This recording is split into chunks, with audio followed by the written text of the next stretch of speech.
आपकी समस्या मेरे समाधान में। मैं उत्तर प्रदेश पुलिस में नियुक्त मैं सुमित कुमार भारद्वाज आप सभी लोगों का स्वागत करता हूं। आज मैं भूगोल की क्लास लेकर फिर से हाजिर हूं। साथियों, मेरी कोशिश रहेगी कि जहां मैप की आवश्यकता है वहां आपको मैप से समझाऊं और आपके भारत के भूगोल को जल्दी से जल्दी फिनिश करने की कोशिश रहेगी। साथियों, जो आज मैं अपने नोट्स से आपको कराऊंगा साथियों, और जहां मैंने बता दिया है वहां स्किप कर दूंगा। ठीक है साथियों, स्टार्ट करते हैं। आकृति व स्थिति एवं विस्तार, ये मैं पहले वीडियो में शॉर्ट ट्रिक के साथ बहुत अच्छी तरह से मेरे द्वारा समझा दिया गया है। ठीक है साथियों, जो नहीं बताया गया आप A4 साइज का एक कागज़ लेके बैठना, जो मैं बता रहा हूँ उसे नोट डाउन करते रहना। डायरेक्ट प्रश्न आपको यूपी पुलिस में वहाँ से मिल जाएंगे। जैसे डूरंड रेखा है, डूरंड रेखा आप इसकी सन जरूर याद रखना, 1893, भारत अफगानिस्तान, अफगानिस्तान पाकिस्तान के बीच। ठीक है। मेकमोहन रेखा साथियों, मेकमोहन रेखा आपकी 1943 भारत चीन के बीच में है। ठीक है साथियों। और रेड क्लिफ रेखा 1947 भारत पाकिस्तान, भारत और बांग्लादेश के बीच है। दो के बीच है रेड क्लिफ रेखा, भारत पाकिस्तान और भारत बांग्लादेश। ठीक है साथियों। इसी के साथ साथियों, ये मैंने सारी चीज़ पहले वीडियो में करा दिया है, शॉर्ट ट्रिक के साथ कराया है। जो नहीं कराया वही कराऊंगा। ये भी सारी चीज़ें मैंने करा दिया है। ठीक है साथियों, इसको आप याद रखना। भारत के स्थलाकृति मानचित्र का निर्माण किस विभाग ने कब किया था? ये दोनों क्वेश्चन यूपी पुलिस के लिहाज से काफ़ी महत्वपूर्ण है। भारतीय सर्वेक्षण विभाग 1767, भारतीय सर्वेक्षण विभाग 1767। भारत की भूगर्भिक संरचना, इसका क्रम याद रखना, क्रम पूछ लिया जाता है। आधा कुवी गोद लिया, आ आर्कियन, धा धारवाड़, कु कुड़प्पा, वी बिंद, गो गोंडवाना, दा ढक्कन ट्रिप। ये याद रखना है। आधा कुवी गोद लिया। आर्कियन में इतना याद रखना है कि जीवाश्म रहित है और सबसे प्राचीन है, और कुछ याद नहीं रखना है।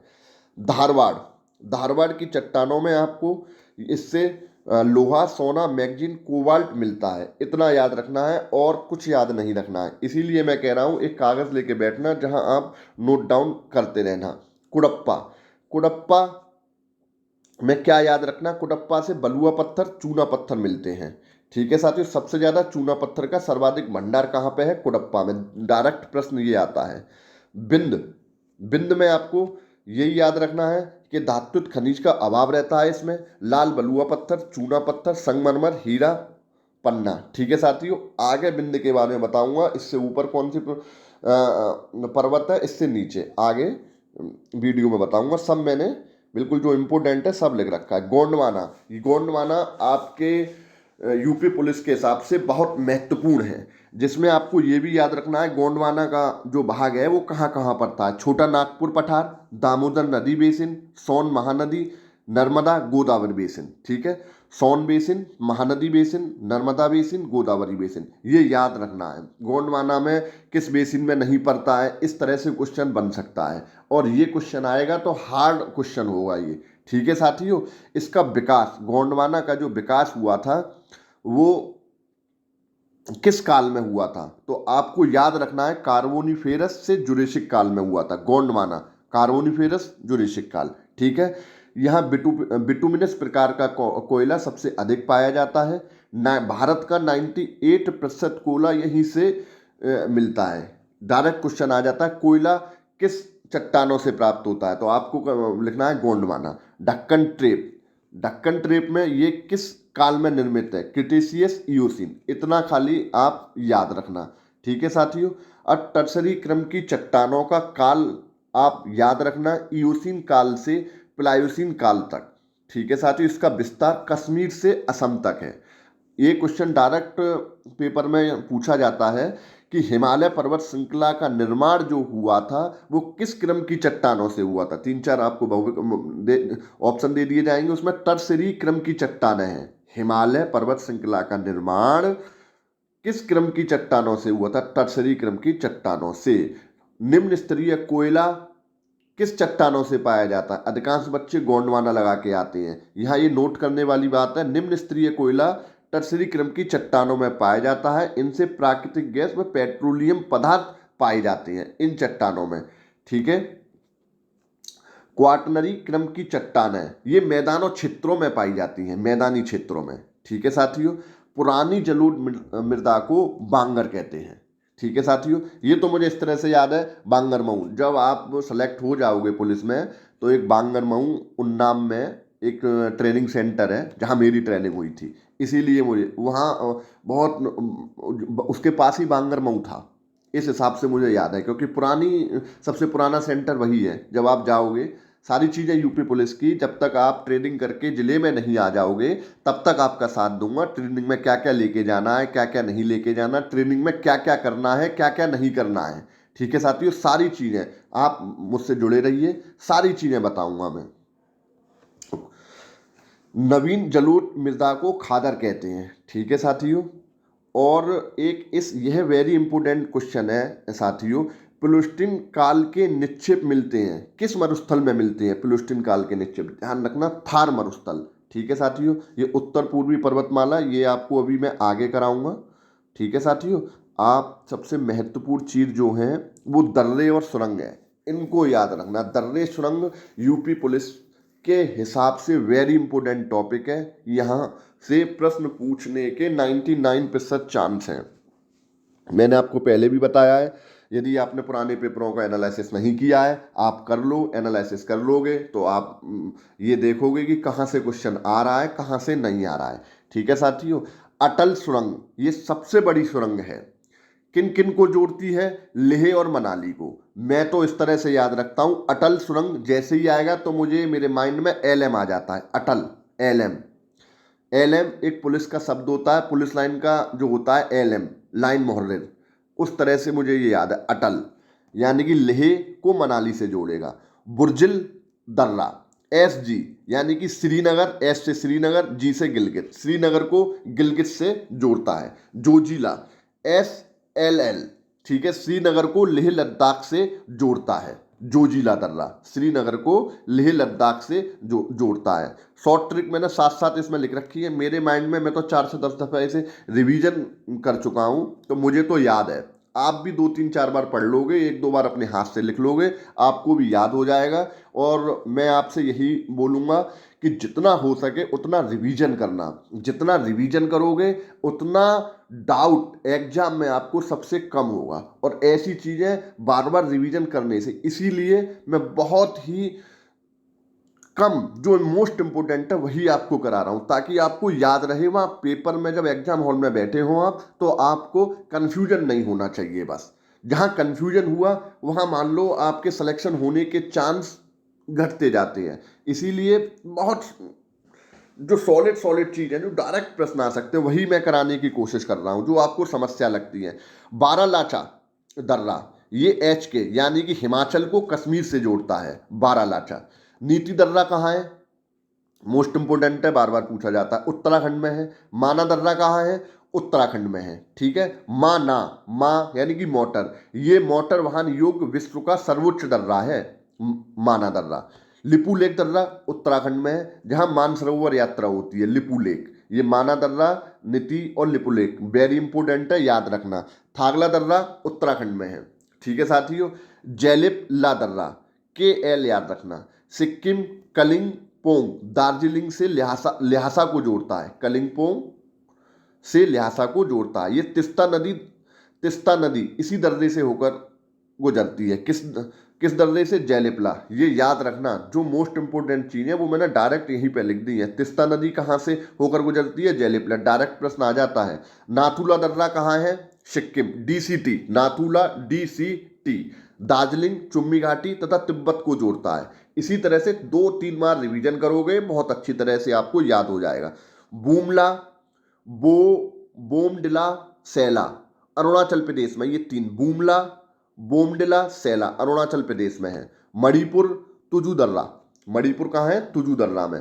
बनिहाल दर्रा, JS, जम्मू कश्मीर को श्रीनगर से जोड़ता है, कश्मीर घाटी कहते हैं। ठीक है, जवाहर सुरंग यहीं पर है, कहाँ पे? बनिहाल दर्रा में। बहुत इंपॉर्टेंट क्वेश्चन है ये यूपी पुलिस के अकॉर्डिंग। पीर पंजाल दर्रा जम्मू कश्मीर को जोड़ता है। बारामूला दर्रा जम्मू कश्मीर स्थित दर्रा है जो कश्मीर को पाक से अलग करता है। डायरेक्ट क्वेश्चन पूछ लिया जाता है, कश्मीर को पाक से अलग कौन करता है? बारामूला दर्रा। रोहतांग दर्रा हिमाचल प्रदेश के धौलाधार श्रेणी में है। ठीक है साथियों। काराकोरम दर्रा कश्मीर को चीन से जोड़ता है।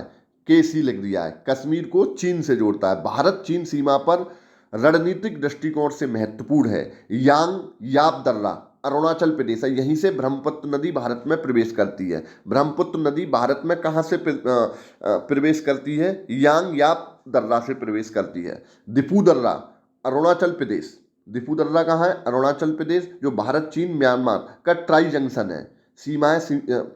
सीमाएं समीपवर्ती हैं। पांगसाट दर्रा अरुणाचल प्रदेश। ठीक है साथियों। सिपकला दर्रा हिमाचल प्रदेश में, जो सतलज नदी यहीं से भारत में प्रवेश करती है। आपसे पूछा जा सकता है सतलज नदी भारत में किस दर्रे से प्रवेश करती है? सतलज सिपकला से करती है। और अभी मैंने बताया था आपको ब्रह्मपुत्र नदी कहाँ से, ब्रह्मपुत्र नदी भारत में कहाँ से करती है? बताइए साथियों, ये कमेंट करना, मैंने बता दिया है, नीचे कमेंट करके जरूर बताना। ठीक है साथियों। अब हिमालय नदी का वर्गीकरण, ये मैंने शॉर्ट ट्रिक के साथ बहुत अच्छी तरह से समझा दिया है और ये पेपर में आने के पूरे चांस है, पहले भी आया। किस नदी में क्या सब कुछ ये मैंने पहले बता दिया है। जब आपको नदी पढ़ाऊंगा तब ये उत्तरी मैदान के ये पढ़ाऊंगा, क्योंकि नदी में भी शॉर्ट ट्रिक पढ़ाऊंगा, उसके बाद ये पढ़ाना ज़्यादा अच्छा रहेगा। भाबर का मैदान शिवालिक का पर्वतीय क्षेत्र है। क्लियर प्रश्न यहाँ से पूछा जा सकता है। शिवालिक का पर्वतीय क्षेत्र, ये सबसे नया पर्वत क्षेत्र है। डायरेक्ट प्रश्न पूछा जाता है, यहाँ ये नोट कर लेना। किस तरह से भाबर नदी का निर्माण होता है? या कंकड़ पत्थर के द्वारा जलोढ़ पंख एवं जलोढ़ शंकु का निर्माण करती है, मिलने पर भाबर का निर्माण होता है। ठीक है। भाबर के मैदान में पारगम्यता अधिक होने के कारण यहाँ नदियाँ विलुप्त हो जाती हैं, ये चीज़ आप याद रखना। ठीक है साथियों। बांगर मैदान पुरानी जलोढ़ मैदान मैंने पहले बता ही दिया है। अब प्रायद्वीपीय भारत के पर्वत, वेरी इंपॉर्टेंट है, यहाँ से क्वेश्चन डायरेक्ट आपसे पूछा जा सकता है। ठीक है साथियों। प्रायद्वीपीय पठार गोंडवाना लैंड का भाग है, ये चीज याद रखना। और इसकी प्रायद्वीपीय पर्वत का जो आकृति है, सीधे पूछ लिया था किस तरह की आकृति है? त्रिभुजाकार आकृति है। ठीक है। मैंने पॉइंट में लिखा है, ज़्यादा नहीं, 3 से 4 पेज हैं बस मेरे। और इसी में से यूपी पुलिस के प्रश्न यदि भूगोल से पूछे जाएंगे तो भारत के भूगोल से यहीं से पूछे जाएंगे। इसे और जब पेपर दे के आओगे तब आपको एक एक प्रश्न दिखाऊंगा, अभी प्रैक्टिस कराऊंगा। जैसे ही भारत का भूगोल खत्म हो जाएगा मैं करीब 300-400 क्वेश्चन लेके आऊँगा और उसकी प्रैक्टिस भी कराऊंगा। वहाँ देखना सारे क्वेश्चन यहीं से आएंगे। ठीक है। और वो सारे क्वेश्चन ऐसे रहेंगे जो पुराने एसएससी जीडी यूपी पुलिस, ये सारे क्वेश्चन पहले पूछे जा चुके होंगे। ठीक है साथियों। प्रायद्वीप भारत के पर्वत जो हैं ये अवशिष्ट पर्वत कहते हैं, मोस्ट इंपोर्टेंट है, इसको लिख लेना। अरावली श्रेणी, इस अरावली श्रेणी का सर्वोच्च शिखर गुरु शिखर है, नोट कर लेना, 1722 मीटर। इसका मीटर भी याद रखना, कई बार पूछ ली गई है। अब इन चीज़ों को याद, उत्तर से दक्षिण क्रम में, ये चीज़ आपको मैं मैप के साथ, मैप से भी समझा दूंगा। अरावली श्रेणी, मालवा का पठार, विंध्य श्रेणी, सतपुड़ा, महादेव पहाड़ियाँ, अजंता की श्रेणी। अब आपको इसे मैप से भी समझाने की कोशिश करता हूँ मैं आपको ये। ठीक है साथियों। मैप से समझाने की ये कोशिश करता हूँ। देखिए ये मैं आपको अभी बता रहा था, अरावली श्रेणी, मालवा का पठार, विंध्य श्रेणी, सतपुड़ा और महादेव पहाड़ियाँ, ये हैं। आपसे क्वेश्चन पूछ लिया जाएगा मालवा का पठार और सतपुड़ा श्रेणी के बीच कौन सी श्रेणी है? तो विंध्य श्रेणी है। ये क्रम आपको याद रखना है, एक बार अच्छी तरह से देख लेना। अरावली श्रेणी के नीचे मालवा का पठार, विंध्य, सतपुड़ा, फिर महादेव, अजंता की श्रेणी। ठीक है साथियों। अरावली, मालवा, विंध्य, सतपुड़ा, महादेव, ये इस तरह से ये याद रखना। इसीलिए आज मैप को मैं साथ लेके आया हूं। ठीक है साथियों। अब आपको यहां पे अरावली श्रेणी, मालवा का पठार, विंध्य श्रेणी, सतपुड़ा, महादेव पहाड़ियां, अजंता की श्रेणी। अरावली और विंध्य श्रेणी के बीच में कौन सा पठार है? डायरेक्ट पूछ लेगा मालवा का पठार आपसे। विंध्य श्रेणी, महादेव पहाड़ियों के बीच में सतपुड़ा। इसीलिए ये 6 हैं, अच्छी तरह से याद कर लेना, जिस तरह से आप याद रखना चाहो। एक बार मैप को जरूर देख लेना। ठीक है साथियों। यदि आप चाहो तो मुझे नीचे कमेंट कर देना, टेलीग्राम ग्रुप बना के टेलीग्राम में अपने नोट्स में शेयर कर दूंगा जिस जिस छात्रों को चाहिए। नहीं, इससे ही वो नोट डाउन कर रहे हैं तो बहुत अच्छा है। ठीक है साथियों, ये आपके मतलब की नहीं है। किस तरह से, ये आपके मतलब का नहीं है।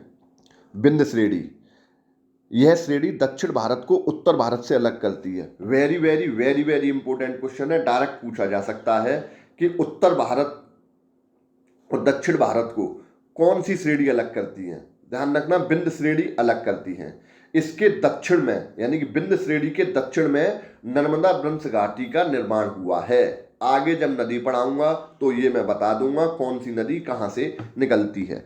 सतपुड़ा श्रेणी में ये मोस्ट इंपोर्टेंट है, क्वेश्चन आने के चांस काफी ज्यादा है। इस श्रेणी में गुजरात में राजपीपला, मध्य प्रदेश में महादेव, छत्तीसगढ़ में मैकाल श्रेणी के रूप में जाना जाता है। सतपुड़ा श्रेणी है, पहली चीज तो ये ध्यान रखना, सतपुड़ा श्रेणी कहाँ कहाँ किस राज्य में है। गुजरात, मध्य प्रदेश, छत्तीसगढ़। छत्तीसगढ़ में मैकाल श्रेणी है, गुजरात में राजपीपला, मध्य प्रदेश में महादेव।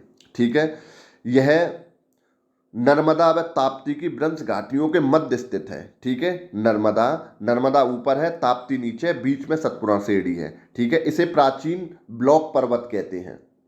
ठीक है साथियों, इसमें अमरकंटक पठार है जिसमें नर्मदा और सोन नदियां निकलती हैं। मोस्ट इंपोर्टेंट क्वेश्चन है, नर्मदा और सोन नदी कहां से निकलती हैं। अमरकंटक पठार कहां पे है, सतपुड़ा श्रेणी में। ठीक है, सतपुड़ा पर्वत अपरदित है। इसकी सर्वोच्च चोटी, सतपुड़ा पर्वत की सर्वोच्च चोटी धूपगढ़ है। ठीक है, महादेवी श्रेणी कहाँ है, सतपुड़ा में। पंचमढ़ी हिल स्टेशन कहाँ है, महादेवी श्रेणी में। पंचमढ़ी सतपुड़ा की रानी के नाम से प्रसिद्ध है। अमरकंटक मैकाल पर्वत का सर्वोच्च शिखर है और सतपुड़ा श्रेणी की दूसरी मुख्य चोटी है। अमरकंटक वेरी वेरी इंपोर्टेंट है, कौन कौन सी नदी निकलती है और किस, जैसे मैकाल पर्वत का सर्वोच्च शिखर, यहां से डायरेक्ट क्वेश्चन आपसे पूछा जा सकता है। महानदी बेसिन, इसे छत्तीसगढ़ का मैदान कहते हैं। पश्चिम सिरे पर, ये आपके लिए इंपोर्टेंट नहीं है। महानदी बेसिन का निर्माण किस सेल से हुआ है, वेरी इंपोर्टेंट है, धारवाड़ सेल से हुई है। कर्नाटक का पठार, ये कर्नाटक व केरल के कुछ भाग पर स्थित है। बाबा बूदन पहाड़ियों का सर्वोच्च शिखर पूछा जाता है, मुलानगिरी। ऐसे प्रश्न आपको कहीं भी यूट्यूब पर नहीं पढ़ाए जाएंगे, मेरे द्वारा निःशुल्क पढ़ाया जा रहा है। मात्र 2 या 3 पेज में आप नोट्स बनाओगे, बन जाएंगे। रिवीजन करने में आपको बड़ी आसानी रहेगी और प्रश्न, जहां तक मेरी कोशिश है कि ऐसे प्रश्न कराऊं जो डायरेक्ट यहीं से आपको मिल जाए। ठीक है, पश्चिमी घाट साथियों, पश्चिमी घाट में आप मोस्ट इंपोर्टेंट बातें याद रखो। वास्तविक पर्वत न होकर एक कगार है, आपके लिए इंपोर्टेंट नहीं है। सह्याद्री, महाराष्ट्र और कर्नाटक। नीलगिरी तमिलनाडु, केरल और तमिलनाडु की सीमा अन्नामलाई और काडामम के नाम से जाना जाता है, ये आप याद रखना।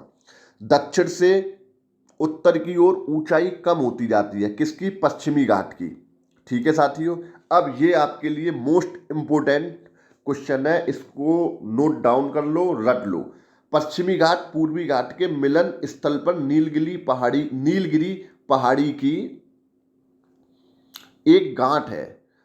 पेपर में पूछा जाता है, नीलगिरी पहाड़ी की एक गांठ है जो कहां पे है, कर्नाटक, केरल, तमिलनाडु की सीमा पर है। ये 3 दे दिया जाएगा और नहीं पूछ लेगा। ठीक है, इसकी सर्वोच्च चोटी याद रखना, दोदा बेट्टा है, 2637। किसकी, नीलगिरी पहाड़ी की दोदा बेट्टा है। नीलगिरी पर्वत श्रेणी पर उटक मंडलम या ऊटी स्थित है। नीलगिरी के दक्षिण में पश्चिमी घाट का विस्तार अन्नामलाई व काडामम पहाड़ी के रूप में है। ठीक है साथियों, जब पेपर में आएगा तब आपको लगेगा कि हाँ बिल्कुल टू द पॉइंट मुझे बताया गया है। दक्षिण भारत की सर्वोच्च चोटी पूछी जाए, कंफ्यूजन रहता है। दक्षिण भारत की सर्वोच्च चोटी अनाईमुडी है। ठीक है, दक्षिण भारत की, और नीलगिरी की दोदा बेट्टा है। ये दोनों में अनाईमुडी और दोदा बेट्टा ध्यान रखना। दोदा बेट्टा की ऊंचाई कितनी है, 2637, इसकी 2695। बिल्कुल फिक्स, बिल्कुल सही लिखी हुई है, ये एनसीईआरटी से लिखी है, और कहीं भी जो भी इससे अलग है वो गलत है। ठीक है साथियों, अन्नामलाई पर्वत पर स्थित है। ये कहाँ स्थित है, अनाईमुडी, अन्नामलाई पर्वत, ये कहाँ पे है, किस राज्य में है अनाईमुडी, ये केरल राज्य में। बहुत क्वेश्चन पूछा जाता है। उत्तरी सह्याद्री का सर्वोच्च शिखर कालसूबाई है, 1600 मीटर है। महाबलेश्वर दूसरी प्रमुख चोटी है जहां से कृष्णा नदी निकलती है। यहां से कई क्वेश्चन जो ये है वेरी वेरी इंपोर्टेंट है। दक्षिणी सह्याद्री का सर्वोच्च शिखर कुद्रेमुख है जो कर्नाटक में है। पालघाट के दर्रे द्वारा नीलगिरी से अलग होता है। किस दर्रे से नीलगिरी अलग होता है? डायरेक्ट क्वेश्चन पूछा जाता है, पालघाट दर्रे। ध्यान रखना। पश्चिम घाट की प्रमुख चोटियां कलसुबाई, महाबलेश्वरम, कुद्रेमुख, पुष्पगिरी है। ठीक है। अन्नामलाई के पूर्व में पालनी की पहाड़ी है जिस पर कोडाइकनाल नामक हिल स्टेशन है। ठीक है साथियों, ये चीज आप याद रखना। पश्चिमी घाट नदियों का उद्गम स्थल कृष्णा, कावेरी, तुंगभद्रा। ठीक है साथियों।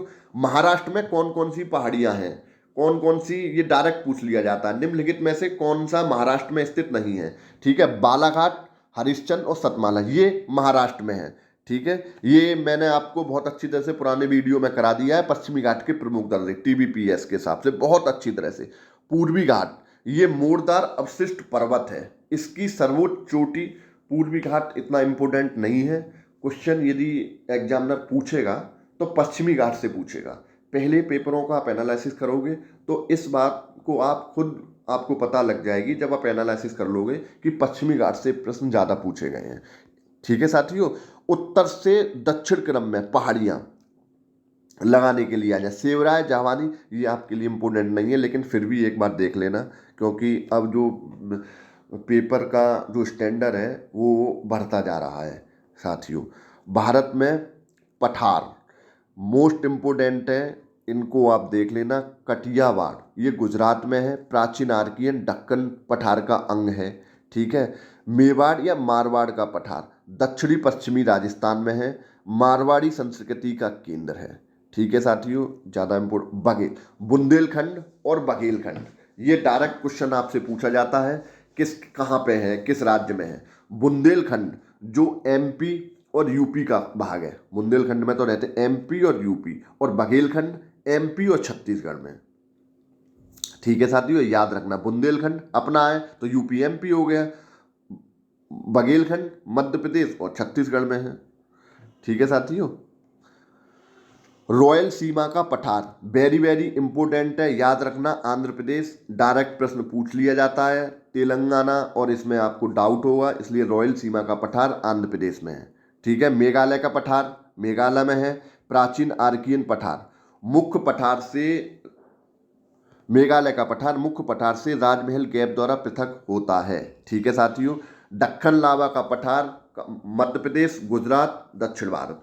ठीक है साथियों। मालवा का पठार राजस्थान और मध्य प्रदेश में है, नोट कर लेना। अरावली व विंध्य श्रृंखला के मध्य स्थित है, मैं पहले भी बताया हूँ, ये मोस्ट इंपोर्टेंट है। ठीक है। पश्चिम और पूर्व दोनों ओर बहने वाली नदी है यहाँ पे। दंडकारण्य पठार किन किन राज्यों में? मोस्ट इंपोर्टेंट है, पूछने के पूरे चांस है। छत्तीसगढ़, उड़ीसा, तेलंगाना, आंध्र प्रदेश राज्य में फैला हुआ है। भारत का सबसे ऊंचा पठार, ठीक है साथियों, लद्दाख का पठार है। पूर्वी तटीय मैदान पुराने वीडियो में बहुत अच्छी तरह से मैंने समझाया है, बहुत ही अच्छी तरह से समझाया है साथियों। वहाँ जाके पश्चिम तटीय मैदान भी मैंने बहुत अच्छी तरह से समझाया है। ठीक है साथियों। द्वीप समूह पुराने वीडियो में मैंने आपको कौन कौन से चैनल कहाँ से अलग हैं ये समझा दिया है, लेकिन फिर भी एक बार जो जो चीज़ वहाँ नहीं बताई है मैं यहाँ बता देता हूँ। अंडमान द्वीप की सर्वोच्च चोटी सैडल पीक है, आने के बहुत चांस हैं। निकोबार द्वीप की सर्वोच्च चोटी थ्रिल्लर है, नोट कर लेना। अंडमान निकोबार द्वीप समूह का सुषुप्त ज्वालामुखी नारकोंडम है। सक्रिय ज्वालामुखी बैरन द्वीप है। ठीक है। अंडमान निकोबार द्वीप में स्थित द्वीप कौन सा? श्री हरिकोटा, जो प्रवाल भित्ति है, न्यूमूर, गंगा सागर, रामेश्वर, पम्बन द्वीप। ठीक है साथियों। अरब सागरीय द्वीप, ये सारी चीज़ मैं वहाँ पे चैनल में पहले सारी बता चुका हूँ और शॉर्ट ट्रिक के साथ बताया हूँ। वीडियो नहीं देखी हो तो वहाँ जाके आप देख लेना। हिमालय, भारत में अपवाह तंत्र हिमालय। नदियाँ वेरी इंपॉर्टेंट है, आपके हिसाब से प्रश्न पूछा जाएगा तो नदिया से पूछा जा सकता है। अधिकांश नदियाँ 12मासी होती हैं, हिमालय की नदियाँ। ठीक है साथियों। सिंधु ब्रह्मपुत्र उत्तरी भाग से निकलकर गार्जों का निर्माण करती हैं, ये चीज़ नोट कर लेना आप। ठीक है। वी आकार की घाटियाँ सिंधु तंत्र की नदियाँ, जो सहायक नदियाँ हैं जो बाईं तरफ से निकलती हैं वो मैंने लिख दी हैं, और जो दाएं से निकलती हैं वो मैंने लिख दी हैं। ठीक है। ये सब पूर्ववर्ती नदियां हैं सिंधु तंत्र से निकलने वाली। मुझे कैसे याद है? झेल चुनाव रथ पर बैठ, इस तरह से, यानी कि झेल जहाँ से झेलम झेल चुनाव यानी कि चुनाव, रथ रावी बैठ, रथ पर ब्यास बैठ सतलज, ठीक है, बाईं तरफ से। श्योक गिलगित काबुल कुर्रम तोची गोमल, ये दाएं से निकलती है। डायरेक्ट पूछ लिया जाता है कौन सी नदी कहाँ से निकलती है। झेलम सहायक नदी है जो पीर पंजाल पर्वत से निकलती है, शेषनाग बूलर झील में मिलती है। झेलम और रावी पाकिस्तान में चिनाब नदी में मिल जाती है। झेलम और रावी दोनों नदी पाकिस्तान में चिनाब नदी से मिल जाती है, ठीक है। चिनाब नदी जो है वो सबसे बड़ी सिंधु नदी की सहायक नदी है, ठीक है। और चिनाब की सहायक नदी कौन सी है? मासूर नीरू, इसे हिमाचल प्रदेश में चंद्रभागा कहते हैं, ठीक है साथियों। ये बारालाचा दर्रे से निकलती है। रावी रोहतांग दर्रे के निकट हिमाचल प्रदेश से निकलती है। ब्यास सतलज की सहायक नदी है, ब्यास सतलज की सहायक नदी है। सतलज नदी में याद रखना स्पीति बाएं से मिलती है और ब्यास दाहिने से मिलती है। मानसरोवर झील राकसताल से निकलती है सतलज नदी, ठीक है। सतलज रावी ब्यास नदी के जल को लेकर विवाद रहता है, वेरी इंपॉर्टेंट है, याद रखना, डायरेक्ट प्रश्न पूछा जा सकता है। पंजाब हरियाणा राजस्थान, जहां मैंने मोस्ट इंपॉर्टेंट बताया उसको तो बार बार रिवीजन करते रहना, वहां से प्रश्न आने के बहुत चांस हैं साथियों। गंगा तंत्र सहायक नदियां, सहायक नदियां गंगा तंत्र की सहायक नदियां दाएं से यमुना चंबल सिंध बेतवा केन टोन सोन है, ठीक है साथियों। बाएं से रामगंगा वरुणा गोमती घाघरा गंडक बूढ़ी गंडक कोसी महानंदा, ये याद रखना साथियों, बाएं से निकलती है, ठीक है। देवप्रयाग भागीरथी प्लस अलकनंदा, ठीक है, ये सतोपति हिमानी से निकलती है, भागीरथी, ठीक है, ऊपर से, और ये मिलके गंगा हो जाती है। मैदानी इलाके में प्रवेश हरिद्वार के पास से होता है, किसका? गंगा का। मैदानी इलाके में प्रवेश हरिद्वार के पास से होता है, ठीक है साथियों। इन तट पर स्थित हरिद्वार वाराणसी कानपुर पटना बांग्लादेश में इसे पद्मा कहते हैं, ठीक है। यमुना की सहायक नदी बाएं से हिंडन निकलती है, दाएं से चंबल सिंध बेतवा केन सहायक नदी, ठीक है साथियों। इसके बाद की वीडियो मैं आपको कल बताता हूं साथियों, और इनको आप याद रखना। बंगाल की खाड़ी में उत्तर से दक्षिण से गिरने वाली नदियां, अरब सागर में उत्तर से दक्षिण में गिरने वाली नदियां, ये 2-3 बार याद करोगे, याद हो जाएंगे, क्रम से मैंने लिख दी है, इससे सारे प्रश्न बन जाएंगे। दामोदर वैतरणी ब्राह्मणी महानदी गोदावरी कृष्णा पेन्नार कावेरी बैगाई ताम्रपड़ी, ठीक है। लूनी साबरमती माही नर्मदा तापी मांडवी ज्वारी सारावती गंगावेली पेरियार भरतपुरा, इसको 2-3 बार अच्छी तरह से मैप के साथ याद कर लो, याद हो जाएंगे। उसके बाद की वीडियो मैं फिर बनाता हूँ साथियों, तब तक के लिए नमस्कार। इस वीडियो को 1-2 बार देख लेना आप, ताकि आपको अच्छी तरह से याद हो जाए। और कोई भी परेशानी इसके बाद भी है साथियों, तो आप मेरे पास मैसेज कर दो या मेरे समाधान पे MERASAMADHAAN1@gmail.com पर मेल कर दो। कोई भी टॉपिक आपके समझ में नहीं आ रहा है, इसके बाद 10-15 मिनट का एक वीडियो और बनाऊंगा। उसके बाद जो भी भारत के भूगोल के प्रश्न हैं, जो यूपी पुलिस में पूछे गए हैं, SSC GD में पूछे गए हैं, जो छोटी छोटी परीक्षाएं उनमें पूछे गए हैं, उन सभी प्रश्नों को लेकर मैं आपको उसकी प्रैक्टिस कराऊंगा। देखना कि कितने क्वेश्चन आप कर सकते हो, क्या वहीं से बार बार क्वेश्चन पूछे जा रहे हैं कि नहीं, ठीक है साथियों। तब तक के लिए नमस्कार।